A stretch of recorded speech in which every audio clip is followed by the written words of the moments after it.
네, 여러분 안녕하세요. 저는 윤순구라고 합니다. 올해까지 35년간 외교부에서 외교관 생활을 하다가 3개월 전에 유럽연합이라고 그러죠. EU와 나토 대사를 끝으로 현직에서 은퇴를 했고 지금 서울대학교 대학원에서 학생들을 가르치고 있습니다. 오늘은 경제안보의 도전과 한국의 대응이라는 제목으로 여러분께 좀 말씀을 드리려고 합니다. 왜냐하면 지금 여러분도 알다시피 중동에서 이스라엘과 팔레스타인 사이에 전쟁이 일어나고 있는데, 사실은 안보 전쟁하면 이런 무기 또는 어떤 폭력적인 상황을 이야기를 이제 먼저 그런 것들이 연상이 되죠. 근데 세계에는 그런 아주 그 전쟁과 평화에 관한 문제뿐만이 아니라 오늘날은 여러 가지 이제 경제적인 수단을 통해서 국가의 안전 보장을 확보하고 또 국민들의 여러 가지 편익을 도모하는 그런 문제가 대두되고 있습니다. 그래서 오늘은 여러분들과 이 문제에 대해서 말씀을 좀 드리려고 하는데, 특히 여러분들이 온라인상에서 우리 한국을 알리고 하는 그런 역할을 하시는 분들이기 때문에 반드시 이에 대한 그 이해가 좀 필요하다고 생각돼서 오늘 저는 이 주제를 선택했습니다. 자, 여러분 이게 보이시죠? 이거 아마 익숙하신 분들도 있으실 텐데, 이게 뭐냐면 코로나19 상황에서 유럽에서 있었던 이야기입니다. 유럽 하면은 사실은 근대 문명이 시작되고 세계를 주름잡던 대륙 아니었겠습니까? 근데 팬데믹 시절에 저렇게 마스크나 아니면 의료용 그 의사들이 보통 입는 가운이 없어서 쓰레기통을 뒤져서 저렇게 비닐 쓰레기통에서 찾은 비닐을 가지고 의료진들이 저렇게 임시 가운을 해 입는 그런 상황이 생겼습니다. 이게 뭐냐면은 이때까지의 세계는 전부 다 값싼 물건을 그게 어디든지 어디에서 생산되든지 그걸 사가지고 하는 그런 효율성 중심으로 했다 그러면은, 지금의 세계는 저런 꼭 국가를 유지하고 국민들에게 아주 중요한 물품일 경우에는 경제적으로 수지가 맞지 않더라도 자기네 땅에서 생산하고 하는 그런 것들이 대단히 중요해진 세상이 되었다 하는 말씀을 드리려고 이 장면을 하나 보여드렸습니다. 여러분 여기 보시다시피 제가 말씀드린 것처럼 유럽연합, EU는 전 세계에서 모든 선진국, 여러분들도 아시지만 유럽이 이제 선진국들이 모여있는 대륙인데요.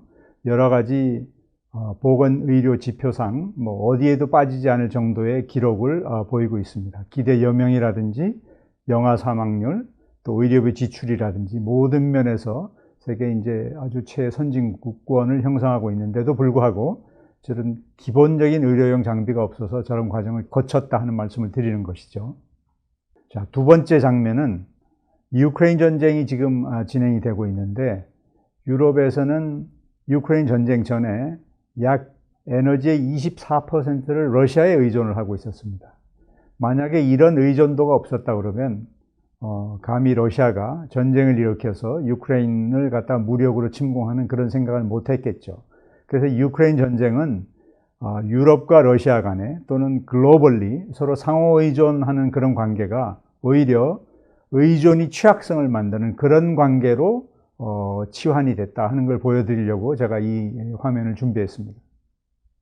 이것도 마찬가지인데, 유크레인 전쟁 전에는 약 27% 정도 에너지를 러시아로부터 유럽이 사왔는데, 전쟁 저 그래프를 한번 바 그래프를 보시죠. 2022년 2월에 개전이 됐는데 그때부터 급속하게 떨어져서 지금은 2022년 후반에는 15%, 지금은 그보다 훨씬 더 의존도가 줄어들었습니다. 그 의존도를 갑자기 저렇게 줄이는 과정 중에 얼마나 큰 국민들의, EU 국민들의 어려움이 있었겠습니까? 다음 그래프에서 그걸 보여드리겠습니다. 보시다시피 러시아에서 도입하는 그 유럽으로부터 도입되는 천연가스의 가격이 유닛당 한 60유로 했는데 피크 때는 320유로가 됐었습니다. 그래서 저도 이 브뤼셀에서 근무를 할 때 에너지 가격이 갑자기 전기세가 쉽게 말해서 8배가 올랐습니다. 그래서 갑자기 한 가정에서 한 50유로 내던 전기세를 400유로를 내야 되는, 그러므로 인해서 저런 예상치 못한 상황으로 국민들의 여러 가지 생활의 불편이 뭐 말할 수가 없었겠죠. 옆에 그래프를 보시면 유크레인 전쟁 때문에 가스 도입이 82%가 감소가 됐다. 그런 과정 중에서 경제에 오는 충격이 엄청났다 하는 것을 표시해주는 그래프가 되겠습니다. 이건 또 하나의 이제 최근에 일어나고 있는 건데, 여러분들도 뉴스에서 자주 보시겠지만은, EU가 이 여러 가지 핵심 원자재를 다른 나라부터 도입하고 있는 비중을 나타낸 겁니다. 그 중에서 약 44%를 중국으로부터 핵심 원자재를 도입하고 있다 하는 그런 그래프입니다. 다음 이제 화면을 보시면은 이게 EU뿐만 아니라 우리나라의 상황도 나타내고 있는데요. 다음 그래프를 한번 보여주시죠. 자, 이게 요소수 사태가 났을 때 요소수 이 톤당 가격이 저렇게 2배 이상 갑자기 이렇게 급격하게 올라갔다는 것입니다. 그래서 우리가 이제 요소수를 중국으로부터 대부분 도입을 하고 있었는데 약 66%를 중국으로부터 도입을 하고 있었죠. 의존도가 저렇게 되니까 저게 왜 저렇게 됐느냐? 중국하고 호주하고 여러 가지 이제 갈등이 있었습니다. 그래서 대부분 요소수라는 게 이제 석탄으로부터 만들어지는 것인데 호주가 중국으로 수출하는 석탄을 금수 조치를 중국이 단행을 했고 거기에 따라서 석탄으로부터 요소를 만드는 그런 그 어려움이 생겼습니다. 그래서 중국은 거기에 대해서 수출 통제를 하기 시작했고 거기에 따라서 우리가 대부분 중국 시장에서 의존하고 있던 요소의 가격이 높아짐에 따라서 저렇게 엄청난 파동이 있었다는 것이죠. 저걸 보시면은 요소뿐만이 아니라 우리의 351개 품목이 90% 이상의 의존도를 중국으로부터 수입을 하고 있다는 의존도를 보이고 있는 것입니다.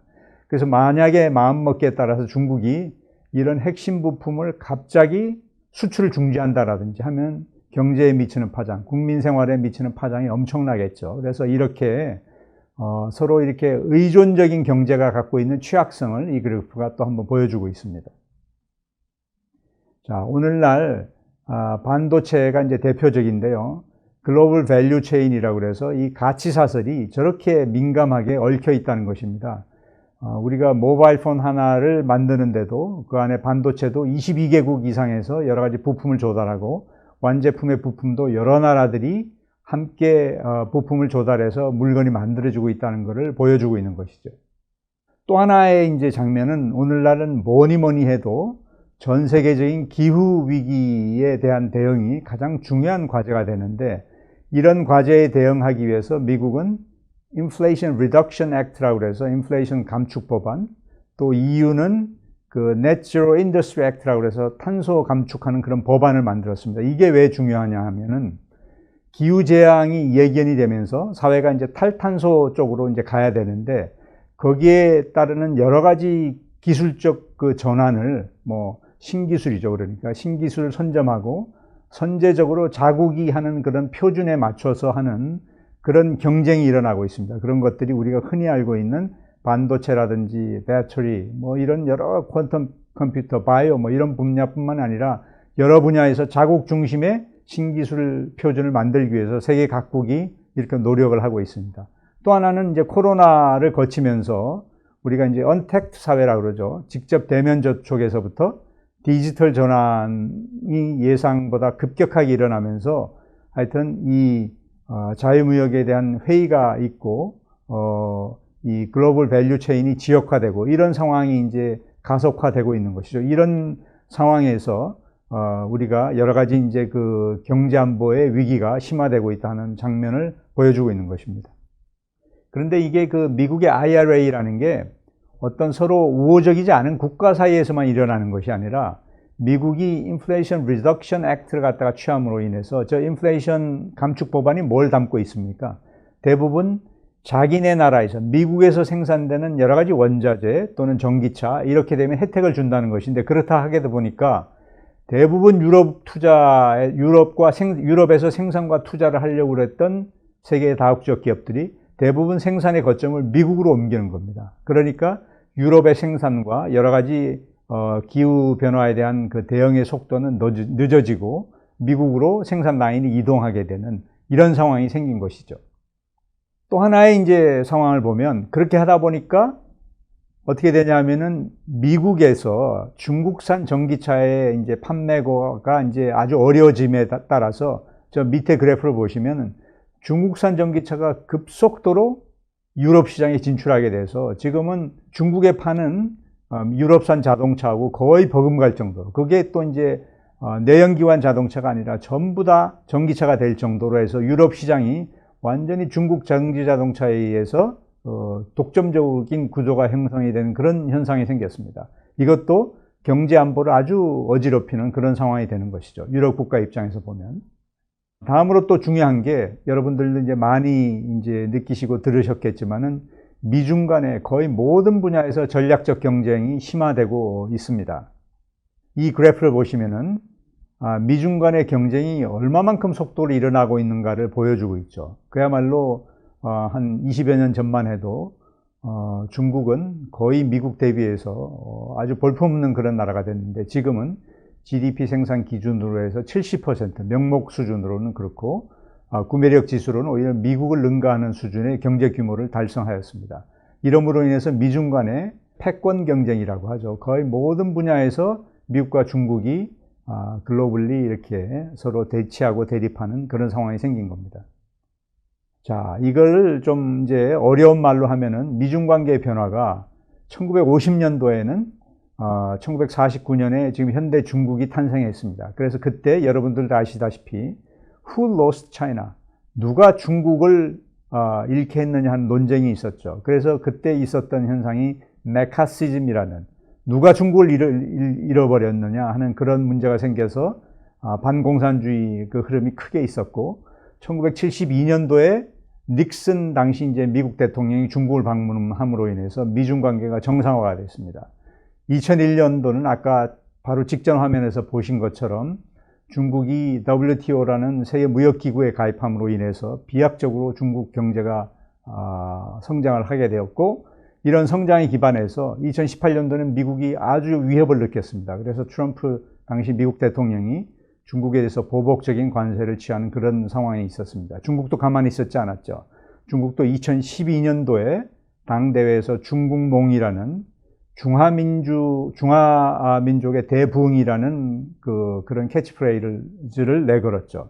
그렇죠. 2021년까지 벌써 한 2년 전 정도까지 먹는 문제를 해결하고 중국 민족의 문화생활을 해결했고, 다음에 이제 2049년, 저게 왜 2049년이냐 하면은 중국의 건국 100주년이 되는 해입니다. 2021년도는 중국 공산당 수립이 100주년이 되는 해이고, 2049년은 중화인민공화국 수립 100주년이 되는 해에는 미국을 능가하는 사회주의 현대화 강국을 달성하겠다. 그래서 중국은 아편전쟁, 1842년부터 있었던 아편전쟁부터의 100년을 자기네 역사에서 치욕의 100년이라고 그럽니다. 그 치욕 100년을 토대로 해서 사회주의 현대화 강국을 달성하는 그런 목표를 세우고 있습니다. 그렇게 하려고 그러면 도강양해라고 해서, 저거는 어둠 속에서 힘을 비축하고 힘을 드러내지 않고 다른 사람의 가드를 내리게 하는 그런 전략을 했다 그러면, 지금은 분발유의라고 해서 해야 할 것은 한다, 분연이 일어나서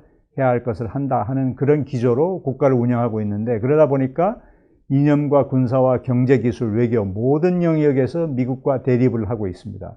그 중에서도 이제 제가 이제 오늘 경제안보를 말씀드리는데, 미국과 중국 공히 다 자국 중심으로 공급망을 만들고, 특히 이제 수출 통제라든지 첨단 기술을 상대국에 이전한다라든지, 아니면 또는 첨단 기술을 상대국에 투자하는 이런 것들조차도 규제를 하게 되는 그런 상황에 이르게 됐습니다. 그래서 앞으로 대만 문제라든지 경제안보, 이 두 가지의 대치 국면이 아주 미중 간의 그 경쟁 관계에서 대단히 중요한 그런 논점이 되겠다 하는 말씀을 드리는 것입니다.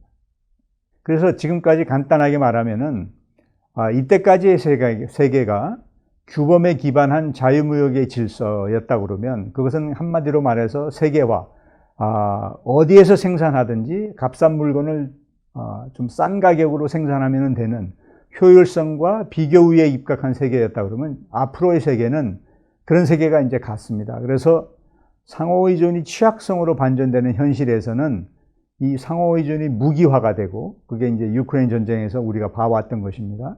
정치적 목적으로 일방적인 보호무역 조치가 확산이 되고, 트럼프 대통령이 했던 것이죠.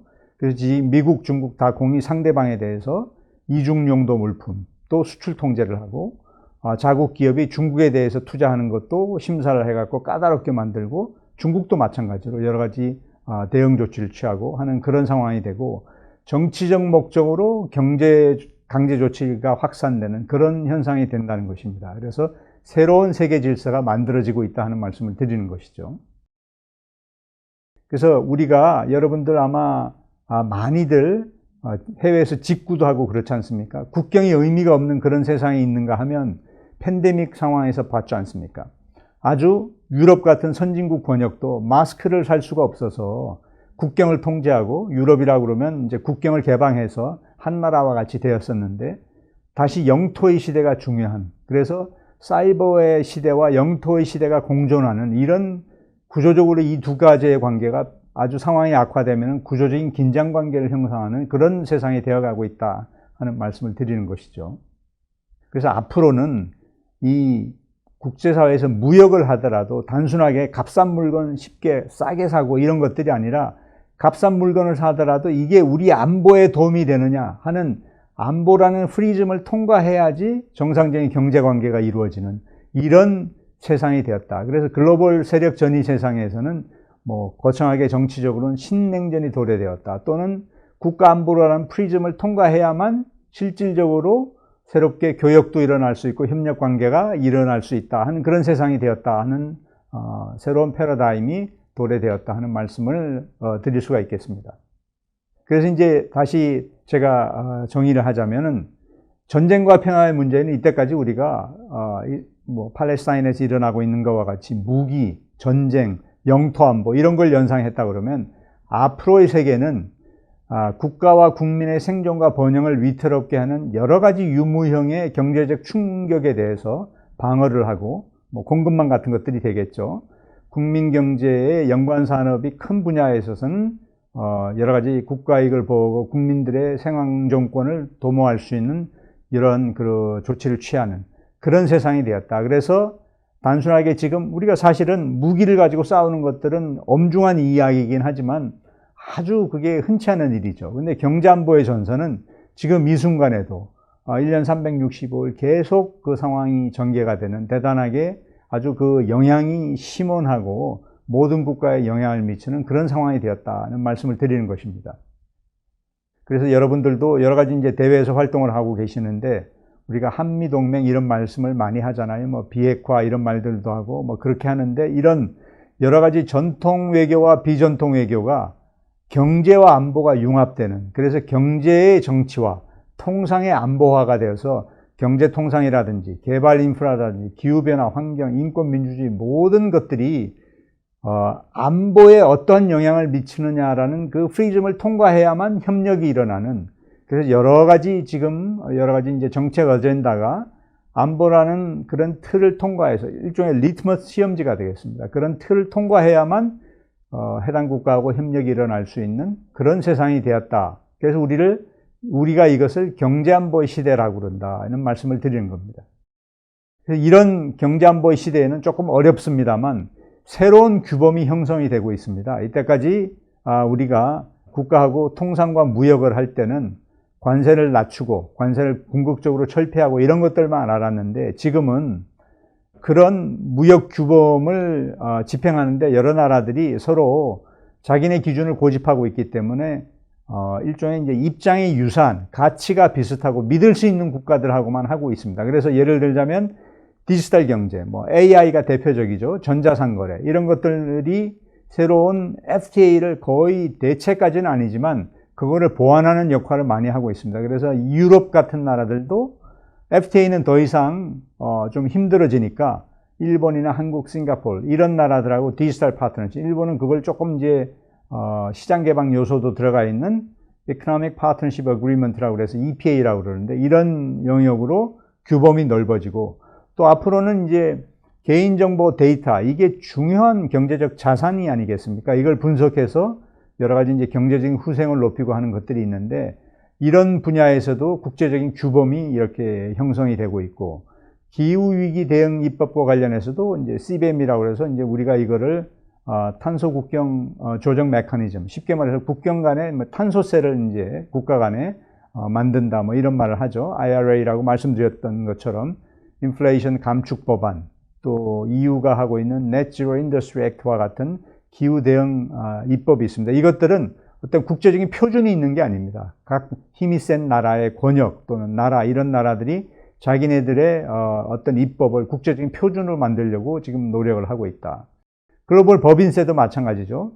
최저세율을 만들려고 그러고. 왜냐하면은 여러분 이제 구글, 여러분들 젊으신 분들이니까 이런 걸 많이 아실 텐데, 구글 이런 것들이 예를 들어서 프랑스나 독일 이런 데서 수백억 유로, 수백억 불의 수익을 거두고 있는데, 그거의 서버는 어디에다 두고 있냐면 법인세가 낮은 아일랜드에 두고 있습니다. 그러니까 프랑스나 독일의 입장으로서 보면 이익은 자기네 나라에서 다 만들어가면서 세금은 아일랜드에다가 내고 있는, 대단히 불공평하다. 그래서 과세권을 조정해야 되겠다. 그래서 이것도 새롭게 대두되고 있는 규범입니다. 이런 것들을 서로 어떤 나라가 먼저 선도하느냐 가지고 이제 경쟁을 하고 있는 거죠. 디지털 마켓 액트하고 디지털 서비스 액트도 마찬가지죠. 지금 글로벌 플랫폼 기업들, 구글이라든지 여러 이제 기업들이 있는데, 그런 기업들이 시장 재배력에 있어서 이 게이트키퍼를 어떻게 규제하느냐 문제가 있지 않습니까? 이런 것들도 마찬가지고, 경제적인 강압 규정, 엔티 코어전 인스트루먼트. 지난번에 이제 리투아니아하고 중국이 이런 중국이 이제 리투아니아가 자국 내 타이완 레프레젠티티브라는 오피스를 이렇게 열게 됐지 않습니까? 거기에 따라서 중국이 본때를 보이려고 원 차이나 팔러시를 견지를 해왔는데, 타이완 그 레프레젠티티브 오피스가 뭐냐? 그래서 이제 리투아니아에 대해서 이제 제재를 했죠. 그 리투아니아는 이제 EU 회원국이니까 EU가 들고 일어나서 중국에 대해서, 또 그런 중국의 조치에 대해서 WTO 세계무역기구에 제소를 한다라든지 이런 일들이 있었고, 미중 간에 자주 이야기가 되고 있는 공급망 규제를 위한 여러 가지 조치들, 이런 것들이 있고, 첨단 기술 분야에 있어서도 나가는 투자, 또 해당 국가에 나가는 투자, 들어오는 투자 전부를 규제하려고 그런 그런 움직임이 있습니다. 그 대표적인 게 공급망 규제인데, 제가 말씀드린 그런 배경하에 미국도 특히 이제 반도체, 배터리, 이런 희소금속이라는 게 우리나라에서는 이제 희토류라고 말을 하는데, 이런 것들을 안전하게, 아주 공급망을 완전 안전하게 자국 중심으로 만들려고 하는 그런 노력이 있다, 이런 말씀을 드리는 것이죠. 그래서 공급망의 재편은, 공급망이라는 게 뭐냐? 원재료를 획득하고 이거를 중간재나 최종재로 변환하고, 최종적으로는 최종 완제품을 고객에게 유통시키기 위한 글로벌한 이런 네트워크를 말하는데, 이때까지는 제가 말씀드린 것처럼 어디에서 생산하든 아주 저비용 고효율의 경제 논리가 중심이었다 그러면, 지금의 세상은 어떻게 됐냐 하면, 어떤 나라에서 생산되는 걸 도입하느냐, 이게 되게 중요해졌습니다. 그걸 모르고 덜컥 도입했다가는 제재를 맞게 되고, 신장 위구르가 대표적인 것이죠. 거기서 강제노동 또는 인권 탄압, 이런 요소들이 개입되어 있는 물건을 생산하게 되면 다른 나라로부터 제재 조치를 받게 되는, 그래서 만일의 사태에 대비한 안정적이고 회복력 있는 공급망이 대단히 중요한 세상이 되었다는 말씀을 드리는 것이죠. 그래서 이것들이 개별 국가 차원에서만 있는 게 아니라 각각 다 자기네 나라들하고 입장이 유사한 나라들을 좀 세력을 규합하고 있습니다. 그래서 미국 중심으로 보면 미국이 이제 G7, 선진국들의 G7의 중심적인 나라라서 그거를 공급망 같은 거, 회복력 있는 공급망을 만들고, 여차하면은 자기 그 유사 입장 국가들끼리 단합을 하기 위해서 G7 공동성명까지 추진을 했고, 중국도 또 이제 그런 노력을 마찬가지로 하고 있고요. EU는 EU대로 여러 권역별로 이런 노력이 전개되고 있다는 것을 제가 말씀을 드리는 것이죠. 그래서 한국은 어떻게 되느냐?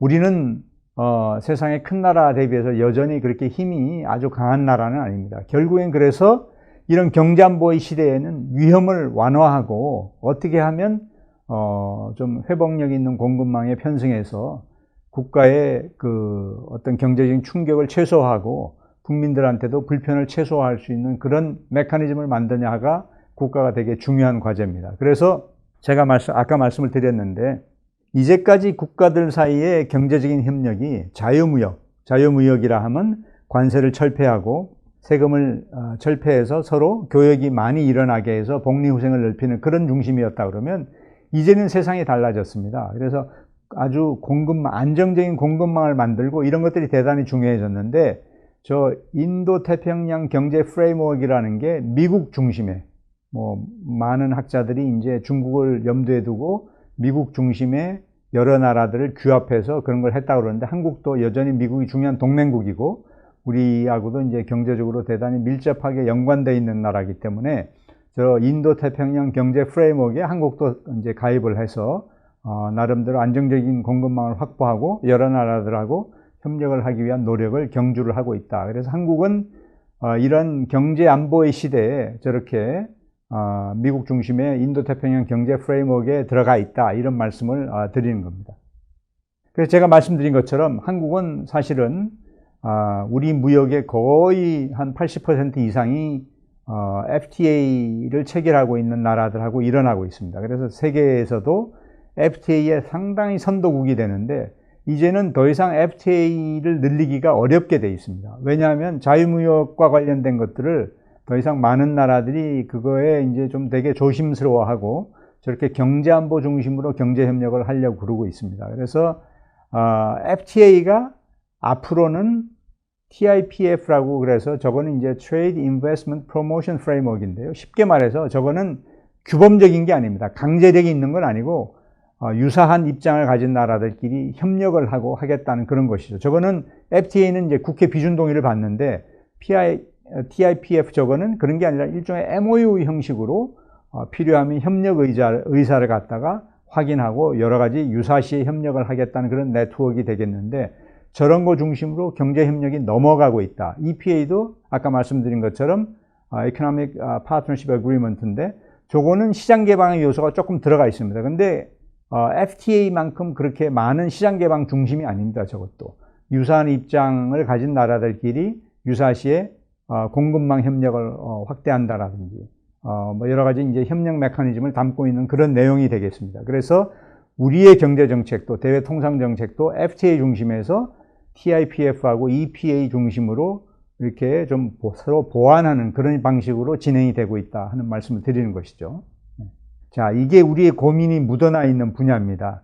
그렇다고 그러면 세계가 모두가 다 자기 세력권 또는 큰 나라 중심으로 뭉치게 되면 저게 이제 IMF에서 실증적 연구를 한 것인데요.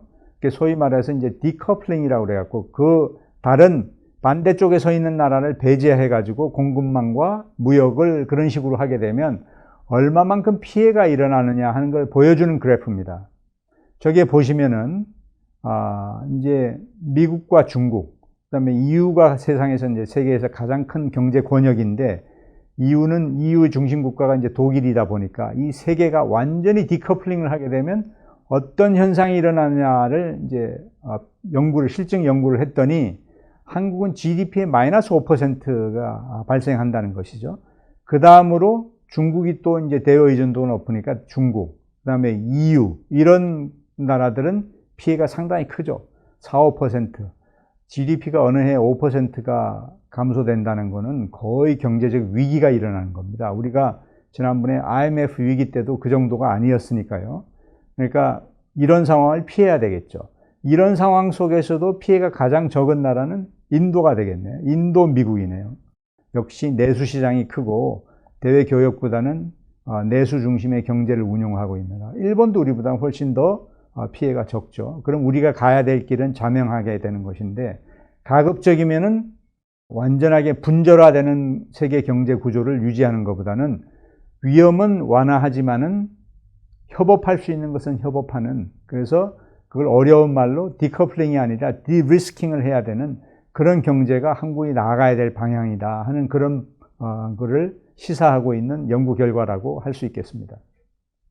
그래서 그렇게 하려고 그러면 어떻게 돼야 되느냐?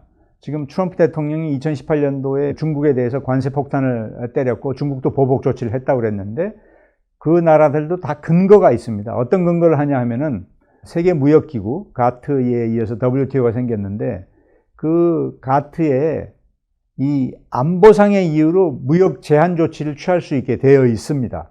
그걸 원용해 가지고 이제 그거에 기초해서 미국 같으면 국내법도 있는데요. 그런데 그거는 알겠는데 안보상의 이유를 근거로 해서 무역을 제한하는 조치는 딱 그런 규정이 있지만 그게 엄격하게 그런 걸 적용해야 된다. 모두가 다 안보상의 이유로 무역 제한 조치를 취하게 되면 우리와 같이 자유무역과 다자주의를 근간으로 삼고 있는 나라에는 엄청나게 피해가 갈 뿐더러 세계 전체의 복리와 후생이 떨어진다. 우리가 특히 대표적인 나라인데요. 우리가 이제 자유무역을 통해서 이렇게 혜택을 본 게 이제 그래프로 나와 있는데, 특히 우리나라와 같은 대외 개방형 경제를 유지하고 있는 나라에서는 그렇게 서로 이제 세력권의 기초에서 완전하게 아주 그 독자적이고 배타적인 경제 권역을 유지할 경우에는 상당히 국가 운영과 경제 운영이 어려워진다 하는 것이죠. 그래서 그런 상황을 막기 위해서는 경제 제한 조치를 안보상의 이유를 근거로 해서 할 때도 최소한에 그쳐야 된다. 그래서 가트 21조의 적용은 아주 엄격하게 해석해야 된다. 그런 식으로 우리의 입장을 모아가고 그런 식으로 세계의 공론이 형성이 될 수 있도록 노력을 해야 된다 하는 말씀을 드리는 것입니다. 또 하나의 방법은 우리가 이제 그런 목소리를 혼자서 내게 되면 위험도가 커지지 않습니까? 중국을 적대할 수도 없고 미국을 또 적대할 수도 없고 그런 문제가 되는데, 그렇게 될 경우 우리가 좀 힘이 약하니까 우리와 기본적인 가치와 어떤 지향점을 같이 하고 있는 나라들, 그러니까 우리가 지향하고 있는 건 자유무역과 다자주의 뭐 이런 것들이죠. 그런 또 뭐 인권, 민주주의 이런 것들인데, 이런 우리하고 가치와 지향점이 같은 나라들하고 힘을 모으자는 것이죠. 우리 혼자 힘을 내면 아무래도 뭐 모난돌이 정 맞는다 이런 말도 있는데, 서로 조금 이제 리스크가 커지고 위험도가 높아지니까 세계에서 그런 규범적인 영향력을 보유하고 이해관계를 공유하고 있는 나라, 뭐 그게 미국하고 동맹관계를 갖고 있으면 더 좋겠죠.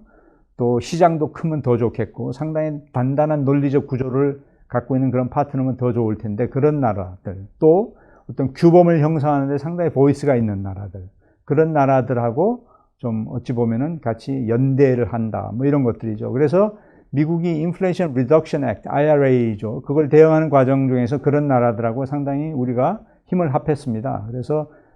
그래서 나름대로 이제 서로의 목표를 실현하는데 좀 도움을 받았는데요.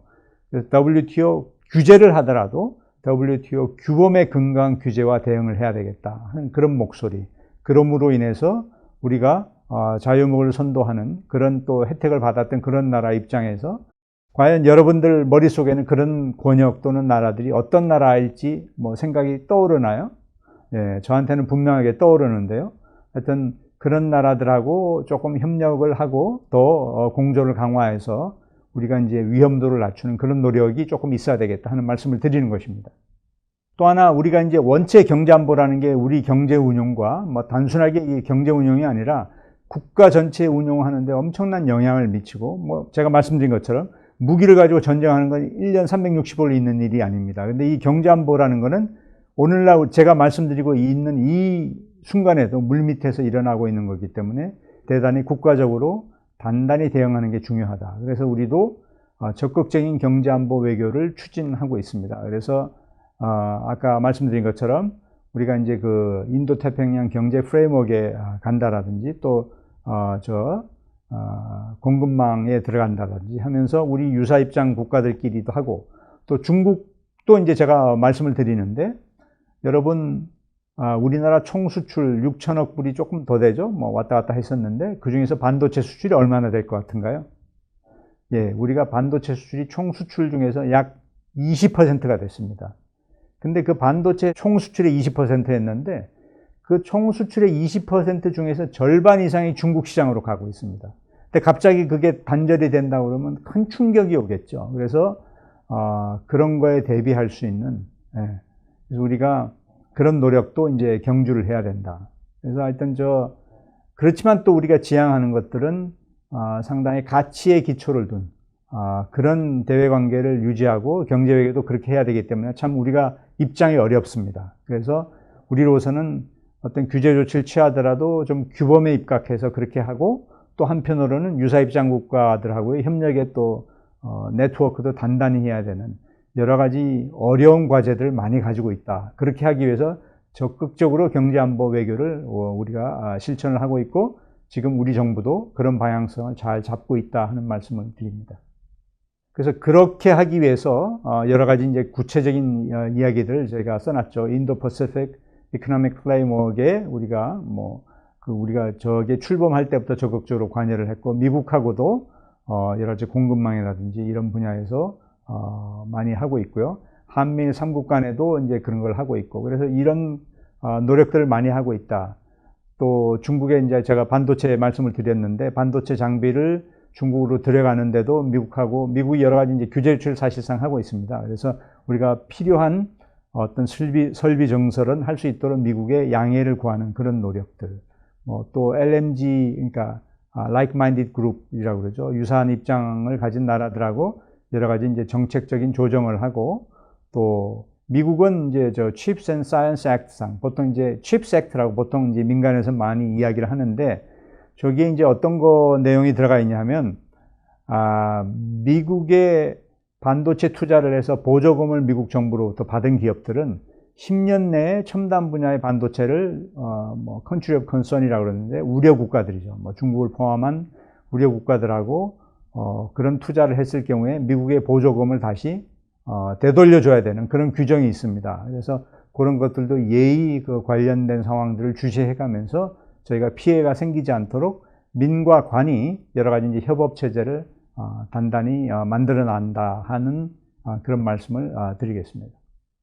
그래서 이제 제일 저희가 많이 공을 들이고 있는 게 공급망입니다. 특히 안정되고 회복력 있는 공급망. 그래서 그걸 조기 경보 체제를 이제 여러 범정부적으로 갖춘다라든지, 민과 관이 이렇게 한다라든지, 이렇게 해서 아까 요소수를 말씀드렸는데, 우리 경제를 운영하는 데 있어서 아주 핵심적인 그런 프로덕트들, 특히 이런 것들은 핵심 품목을 별도로 관리한다라든지 해서 상당히 저희가 아주 집중도를 가지고 핵심 물품을 지정해서 관리하는 그런 메커니즘을 운영을 하고 있습니다. 예, 그래서 제가 이제 오늘 여러분들한테 경제 안보라는 상당히 좀 어려운 말이긴 하지만 우리 매일매일 살아가는데 부딪히고 있는 그런 이슈입니다. 특히 이제 한국이 상당히 이제 글로벌리 여러 가지 이제 부각되는 나라이고, 또 반도체라든지 배터리라든지 이런 분야에서 산업력이 있다 보니까 여러 나라들로부터 협력의 그런 제의를 받고도 있지만은, 또 그 산업 자체가 상당히 이렇게 좀 대립적인 국제 질서에서는 그런 산업을 갖고 있던 것 자체가 상당히 또 위험도가 수반될 수도 있는 것입니다. 그래서 이런 산업의 이익을 보호하고, 또 우리가 이제 핵심적인 그 공급망에 대해서 안정적으로 이런 것들도 관리하고, 또 더 나아가서 우리가 지속적인 발전을 하는데 기술 협력도 선진국으로부터 받을 수 있도록 하는, 그렇게 함으로 인해서 궁극적으로 국민들의 민생을 살피는 이런 것들이 되겠는데, 이게 이제 총칭해서 경제 안보다. 더 좀 거시적으로는 국가의 이게 이제 안보를 단단히 하는 되게 중요한 구성 요소다.